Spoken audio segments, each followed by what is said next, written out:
Oh, very quickly, did you guys see what I DM'd you? No. Yeah. Check your DM. Sit down for a sec. Yeah, I will. I gotta stand up for a second.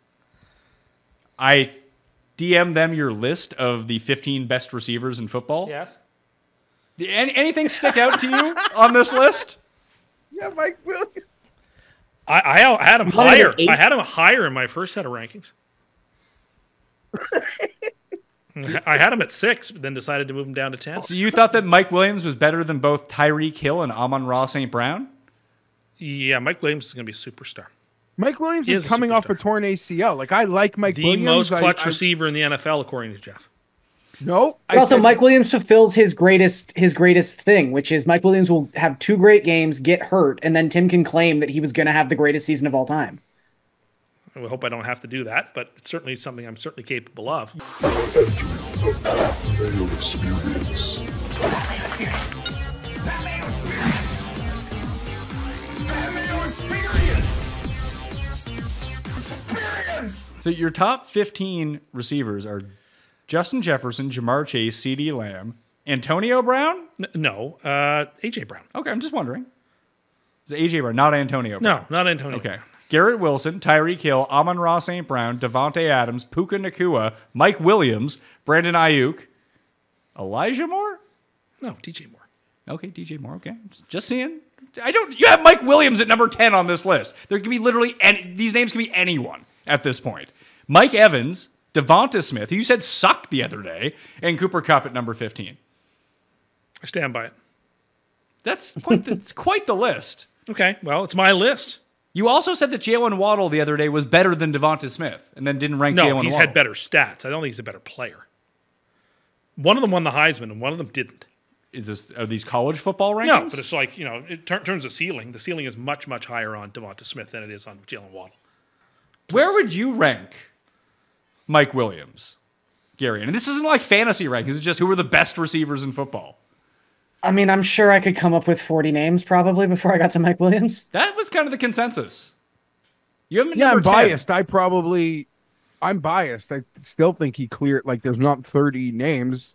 I just think he's a good receiver for what Aaron Rodgers does, because Aaron Rodgers loves to just chuck a ball in the air, and Mike comes down with them in the games that he plays, and Aaron loves to throw the up chucks, but Tim is delusional, and I don't even know, like, this has to be a bit based on how we talked about Mike Williams before. I've changed my mind. I've watched a lot of clips, and I've changed my mind.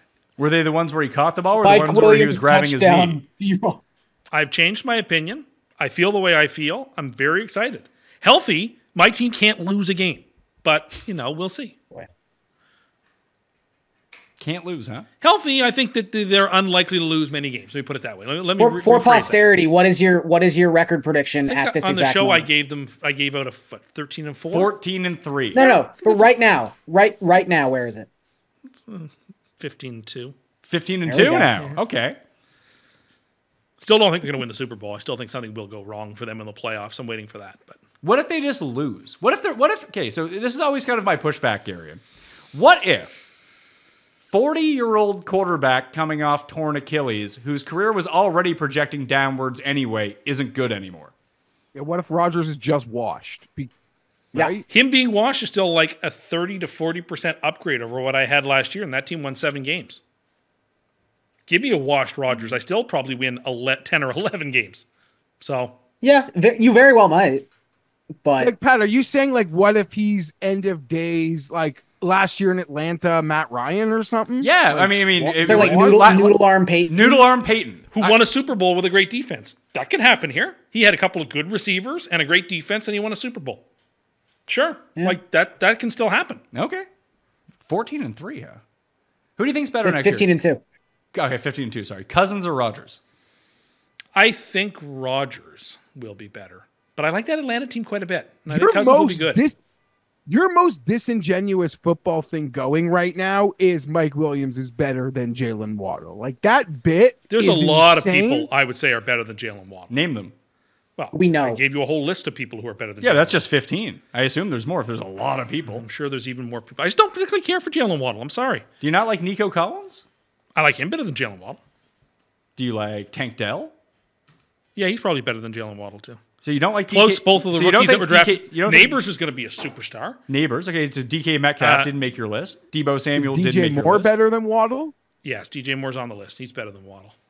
Is Keenan Allen better than Waddle? I would say Keenan Allen might be better than DJ Moore. Yeah, I mean, that's probably an unpopular take, but Allen's probably better than Mike Williams. Allen's probably better than Waddle. He's better than Mike Williams. Allen is better than Mike Williams.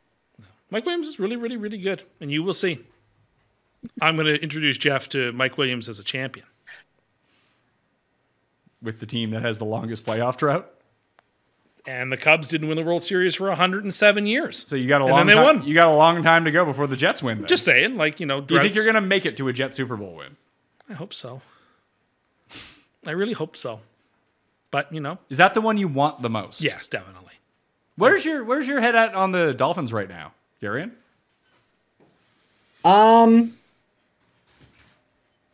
I don't know. I'm sort of like they're fine.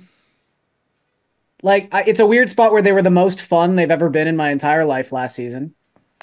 But I always feel like the other shoe was going to drop, and it did. And now they're probably going to pay Tua like $230 million. They can't. I feel like that's probably not great. They can't do that. They might have to do it, but they can't. Like they would be smart not. Like they can't do that. That cripples them. I think they're going to, unfortunately.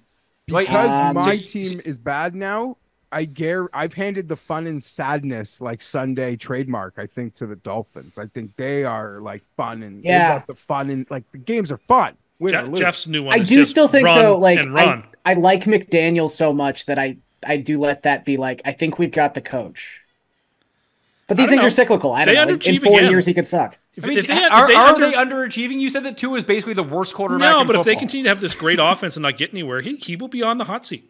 There's no doubt about it. I don't know. Do you He think actually that- has to perform. If he's going to keep rolling out the best offense and they win nothing, I mean, they haven't really accomplished much. Like I think your thought process on like where this fan base is in terms of like unrest is way off the mark. I don't know. Like You I had would like a just take a playoff win. Would you have like a 97% chance last year to win the division at one point, and you threw that away? Sure, but I mean, I would think that McDermott is far more on the hot seat. For Yeah, different McDaniels reasons. is. For different reasons. The but Bills yes. have not. The Bills now. Do any Dolphins fans outside of like the people that Tim talks to on the internet who have like Tua as their profile actually think that Tua is any good, Garion? No, I don't think so. Yeah, Bills fans. Like I think Josh they're Daniels like he. is the Yeah. guy, whether he is or Here's the isn't. question about Tua. Like, who else needs a quarterback in the league? Would the Raiders pay Tua No. if well, he was a free agent? Maybe. the Raiders do a lot of stupid things, so maybe. Or, like, would other teams be lining up to give him the contract? No. If I was Tua, and I've said this before, I'd beg my agent. Like, I do not want to find out what life in the NFL outside of the Mike McDaniel structure and receivers is like. Figure out whatever the most they're willing to give me and take that number. Like, whatever the most I can get out of that team is the number I need to take because I don't want to experience life outside of Miami in the NFL. It might not be pretty. Yeah, be bad. The He doesn't elevate anything. Like that's not breaking news, but yeah, well, he's He fine. makes some lovely, fine. like even Sure. when he has to go downfield, Gary, and there's some lovely balls there. Like he puts. Oh it no, on he's the- again. If you give him time in the pocket and he can step into a throw, it's gonna be exactly where he wants it to go. But yeah, as soon as anything breaks down, like he just can't create at all. he would be a great. I mean, it's funny because he's going to end up being with the Dolphins for so long, and then the Dolphins they're going to lose Tyreek when he's just too old or retires or whatever, and it's not going to be good for a few years, and then people will turn and hate Tua. I could see him having it's like the Bucks re-signing Baker, that they're not going to be as good as they were last year. Everything kind of came Them getting to the divisional round was like the perfect. season for them. Yeah, everything went right. Like the best case scenario for Baker going forward, and yeah, like is he one of the 20 best quarterbacks in football? Maybe. Like he's right around there, He's got but two it playoff kind of games. makes him like one of the top end backups that you could have. Yeah. That's what I always envisioned Tua being. That yeah, he could be your starter, but unless you have a super team around him, you're probably not going to be very good. But if he was your backup quarterback, like Tyrod was kind of the same. You never really wanted Tyrod starting with you, but as you're going to find out this year, that if Tyrod comes into the game, it's not the worst thing in the world because he's pretty good. Hope so. I hope not to see him. That's just where. But I agree with you. Is he too marketable, Garion, for that? Or is it because he's had so much success in this offense? I don't even know. It's so weird that he's like even to have a conversation if he's marketable, because he's such a bland nothing as a personality too. Like I guess he's just like the lightning rod quarterback that people have to have an opinion on, and that's kind of like spurred him into this. But like honestly, nothing about the way he plays or the way he acts off the field is all that interesting. Like it's fascinating to me that everyone is like has to have an opinion on him. That is, he's as polarizing a player as there is what feels like almost in the entire league. Oh, Yeah. since Tebow. Like it's interesting because this comparison is not a good comparison, because one of these players is actually very, very, very, very good and deserving of being in the Hall of Fame. But it's almost like Steve Nash in a weird way, where did he deserve to win back-to-back MVPs? Probably not. But he was in this like revolutionary offense that was designed to just like spit out video game numbers. And suddenly it's like, it's 2008 and we're having like a Steve Nash, the greatest point guard of all time conversations. And it's like, he shouldn't be that. It's a creation of his environment. Again, Nash was actually good, but yeah, Tua's, I don't know. Just, I think if any logical, reasonable person is like, he's a top, I don't know, like he's the 18th to 22nd best quarterback in football. And he just happens to be in an amazing offense with incredible weapons. Yeah. I might rank him higher than that. I think he's like 15th. Like, is there really that big of a difference between Tua and Baker, who I just brought up? Really? 2 playoffs. Yeah, I guess. And if you think a guy's 15 and someone else says he's the 18th best, like, what are you arguing over? Exactly. So the other thing that I wanted to ask you about, Gary, and like how you actually like care about basketball and watch it. This Caitlin Clark stuff from a distance seems like the weirdest thing. How like I don't really pay attention. Like I'm not one of the heroes out there that is watching the WNBA for 24 hours a day like people on social media do now. But obviously attendance is up. Obviously ratings are up for anything that she's involved with. I saw she got snubbed from the American Olympic team. Yeah. I mean, I don't really care about that. Like how many rookies make that? Like not a ton. But it just seems like, I don't know. Why are all the WNBA vets so mad at her? I don't get it. I think it does seem to be sort of a situation where it's like, if you've been toiling away in something for like 15 years, and I could be completely misreading this, but I think if you are someone who's like an older player, like a Diana Taurasi or something like that, and I'm sure she's made enough money, but the thing that I feel like people are telling a lot of the players, like the younger players, is like, hey, this is our meal ticket. Like she's gonna create revenue. Yeah, she's gonna be. As they should be. She's already that's her what she's doing. inclusion in the league has already gotten them like Resentment playing, is like, a big part of it. Why too. is it resentment? Oh, I'm sorry. You don't have to go play in Russia anymore. No, You get to but- make money in America But this is now. the thing. So I think Also, the NBA is a older very players political realize, league, and she's clearly not political. but I think but the some- older players realize they're not going to be around to see the gains That's fair. that like she's going to bring. So just like in any sport where like, it doesn't matter what it is, an old player is going to sit there and be like, back in my day, it was better and harder, et cetera, et cetera, et cetera. So I think it's that. And then I also I think it's just this weird spot in the calendar we're in where it's almost coinciding with like I don't want to say downfall of baseball, but like the fact that no one gives a shit about baseball anymore in like a national sense. You do. And you just like ESPN now has like unlimited talk shows. Like every hour is just a hot take machine show, and you don't have anything in the summer to fill that time. So yeah, I mean the WNBA's rise the last couple of weeks has been kind of crazy, but hey, I still think that politics play a big role in it, and that the WNBA is, for good or for ill, a cause-based. Like they take social causes on very seriously. And Caitlin Clark presents herself as somebody who is not political at all. Like doesn't fit within that mold. It's just doesn't seem that interested in politics. Well, And there so- seems to be this whole angle here that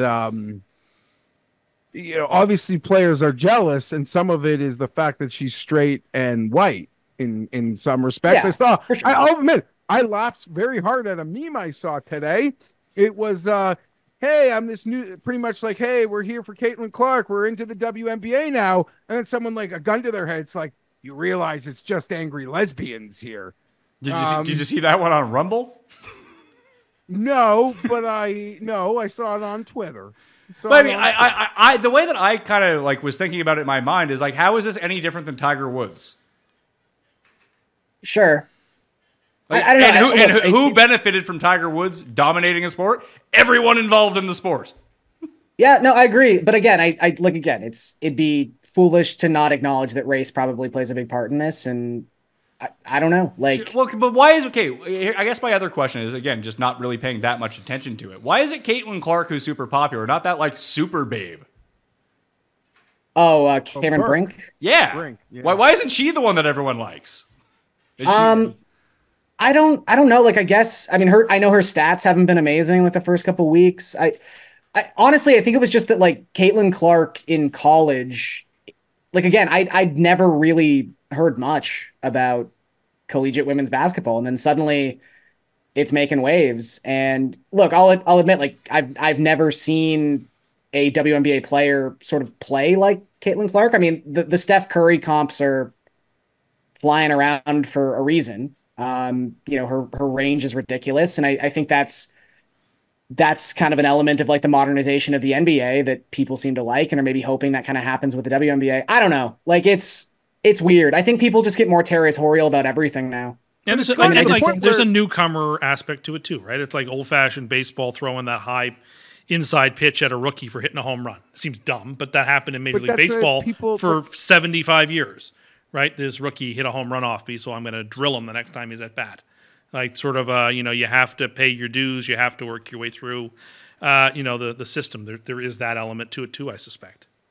But I think the Tiger Woods comp is kind of fair because it just brought a lot of eyeballs, and there were a lot of people. And the revenue. Old guard, there was a racial factor, and there was an old guard that, probably wasn't that happy to see this kid being as good as he was or getting the attention that he was getting. And it does seem like in this moment of this, the spotlight being on the NBA, a lot of players have kind of handled themselves very poorly in press conferences, but a lot of it, I think, is, I don't know, I almost want to say much to do about nothing. In every sport, rookies who are like phenoms get challenged. Like vets want to see what the rookies got. You don't think in September some fucking 7th round pick is going to want to lay out Caleb Williams? Just again, like some journeyman D tackle. Yeah, it's going to want to like pancake him and lie on him, and maybe get a fine and media attention for him, not on purpose, but this is my chance. Like, I don't know. I feel like this sort of happens in every sport, like a welcome to the league, kid, phenom or not. No, you're 100% right. I think this is this is more a story about media, I think. Yeah, that's a good point. Like, this is just where we are with sports media and the creation of stories. And like, it really is, I'm not the first person to say this, but it seems like ESPN is almost trying to create these sports and turn them into like wrestling. Like, there's just storylines and there's heels and there's faces, and they're trying to push Caitlin Clark as a face. And I mean, I think ESPN's loving the fact that these players are like, kind of dragging her in press conferences a little bit. Or like, I think her like Iowa teammate yesterday who plays for, I think Vegas.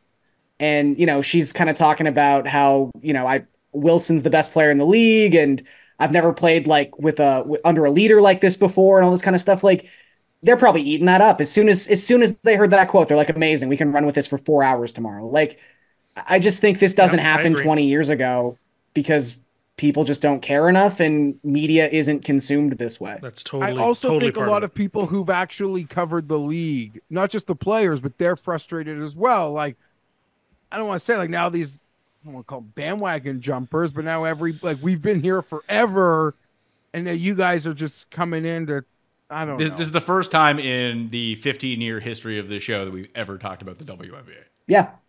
Like, so it's working. But again, it's weird that people get possessive over stuff like again, this isn't just WNBA, this isn't just sports. This is like, nerd culture and all this kind of stuff. It's like you spend your life wanting to find other people to talk to about this thing you're interested in. And then suddenly it becomes like the flavor of the week. And there's this weird thing where, you know, even 20 years ago, you're kind of like, you have your back up a little bit. You're like, oh, I don't think you're a real fan kind of thing. Like the indie band going mainstream. You know, the perfect, people seem way more protective about that stuff now. The perfect example of this is American soccer fans.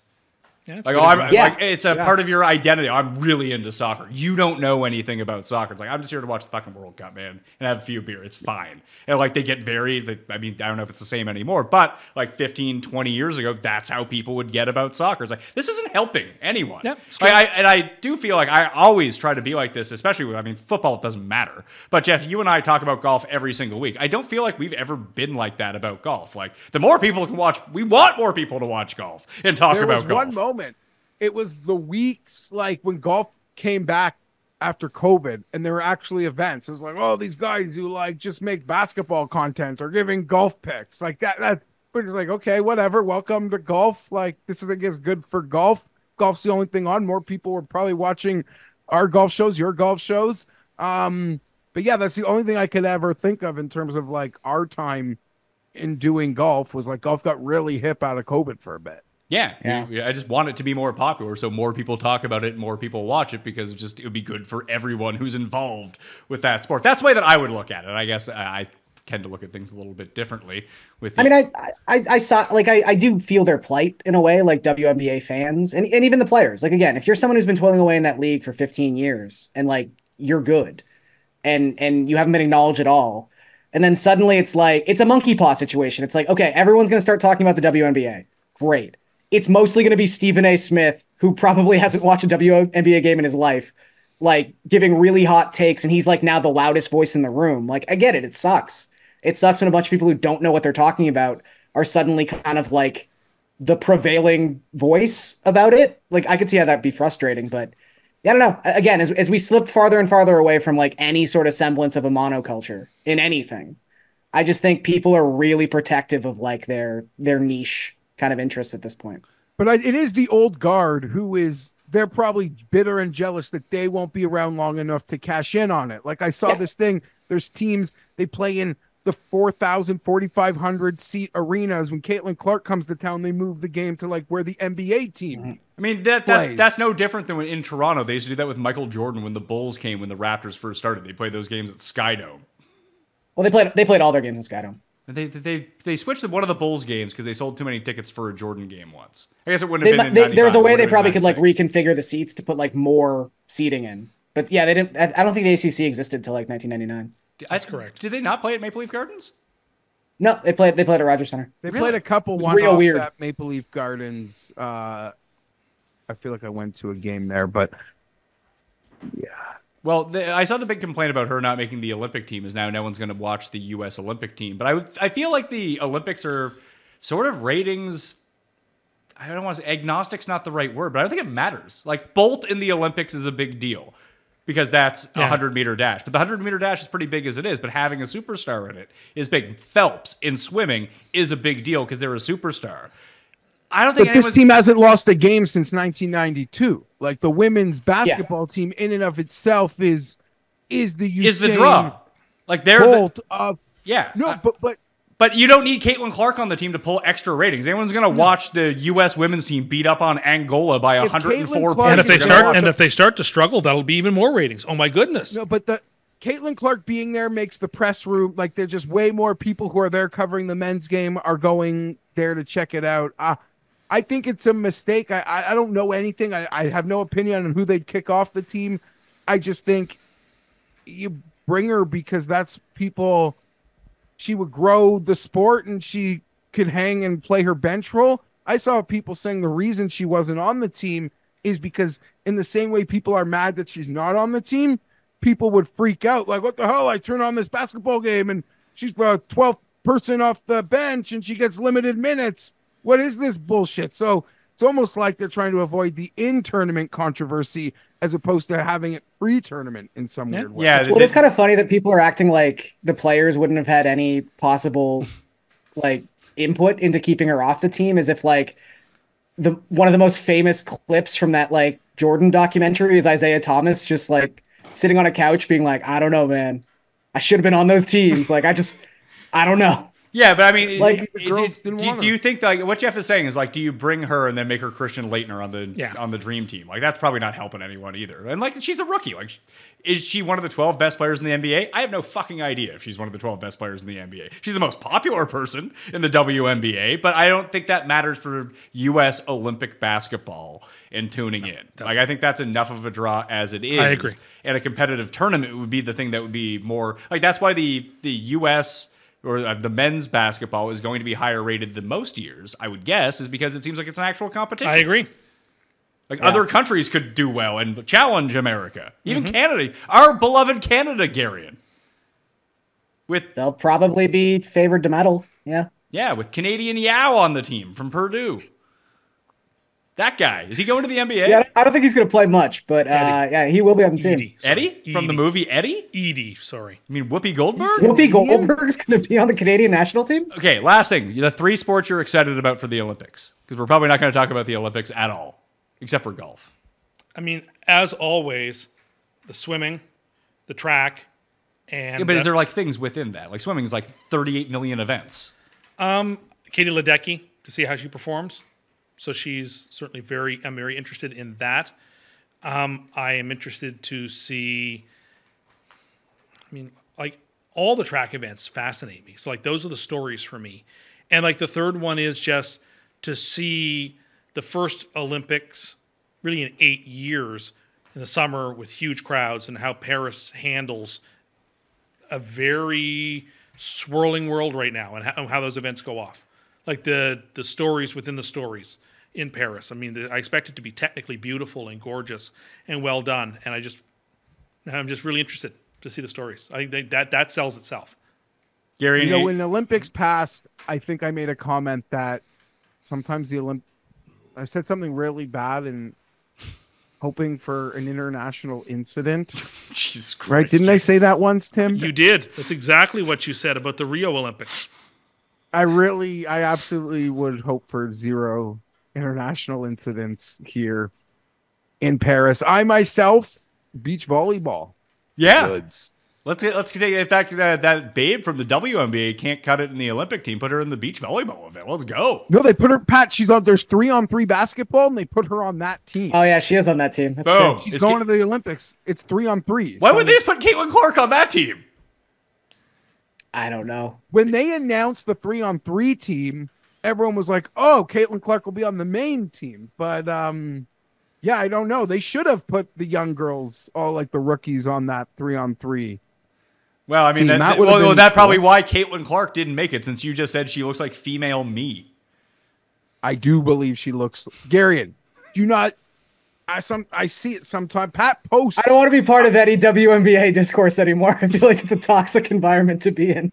Pat posts these underdog free rolls with Caitlin Clark, and I see him in her sometimes.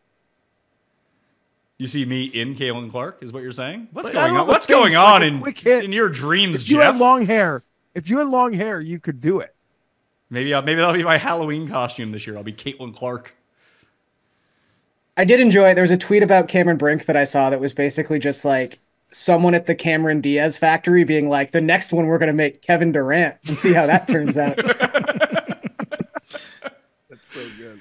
Anything that you are looking forward to, Gary? Are you excited for the basketball? Are they doing? I'm very excited for the Are they doing basketball. touch football this year? Or is No, that next time? in Los Angeles. That's baseball and touch football are coming in 2028. No, I'm pumped for the basketball. I've said this before, but I'm a sucker for the stupid Canadian men's national team. I used to watch them lose to like Angola by 70 points. Oh, who the? But fuck? it was like, hey, Hold one on. of the guys in the starting lineup like was a bench guy for Wisconsin. So maybe we got a chance this year. Oh yeah, Juan Mendez is the best player here. He dominated at Niagara, led the NCAA in points per game. I watched them lose. Who's your boy from Nova Scotia? Carl English. Carl English used to lead the team in scoring every He year. was from Newfoundland, for one thing. He was not from Nova Okay. Scotia. But I just remember them losing to Dominican Republic one time. And I can't remember who there was one, or maybe it was Puerto Rico. But they had one guy on their team who I'd ever heard of, and he just dominated Canada. And he wasn't good in the NBA. It was like Carlos Navarro, I think. Robert Sacre, that was like a guy who was like, oh man, he'll be on the team. He plays for the Lakers. He was just like known for his celebrations. Oh god, who is that Haitian center who they like pushed his Oh, like paperwork D'Alembert. through? Sam D'Alembert. Yeah, Sam D'Alembert. It was like it's happening. We have Sam D'Alembert manning the fort. Like, dude averaged like 4 points a game in his NBA career. All right, guys. Thanks for coming on. Custy's coming out soon.